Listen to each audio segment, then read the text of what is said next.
And ఈ రోజు వీడియోలో ఒక ఈజీ స్నాక్ రెసిపీని చూపించబోతున్నాను. దానికోసం స్టవ్ ఆన్ చేసి గిన్నెలో వాటర్ పెట్టుకొని అందులోకి 1 టీ స్పూన్ సాల్ట్ అలాగే 1 టీ స్పూన్ ఆయిల్ వేసి మరిగించుకోవాలి. వాటర్ మరిగిన తర్వాత 1 కప్పు మాకరోన్ పాస్తాని వేసుకోవాలి. ఈ పాస్తాని 4 నుంచి 5 నిమిషాలు మీడియం ఫ్లేమ్లో ఇలా ఉడికించుకోవాలి. కొంచెం ఉడికితే సరిపోతుందండి. ఇవి ఉడికిన తర్వాత స్ట్రైనర్లోకి తీసుకొని చల్లని వాటర్తో చల్లార్చుకోవాలి.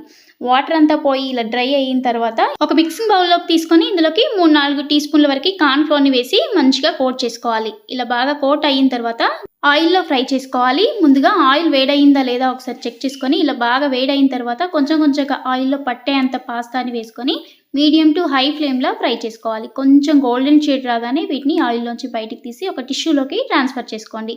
నెక్స్ట్ ఇందులోకి 1/2 టీ స్పూన్ కారం, చిటికెడు ఉప్పు, 1/2 టీ స్పూన్ ఆమ్చూర్ చాట్ మసాలా వేసి మిక్స్ చేసుకోండి. అంతే, ఎంతో క్రిస్పీగా పాస్తా స్నాక్స్ రెడీ అయిపోయినాయి. పిల్లలకైతే ఈ స్నాక్స్ చాలా బాగా నచ్చుతాయి. తప్పకుండా ట్రై చేయండి. అలాగే రెసిపీ నచ్చితే లైక్ చేయండి.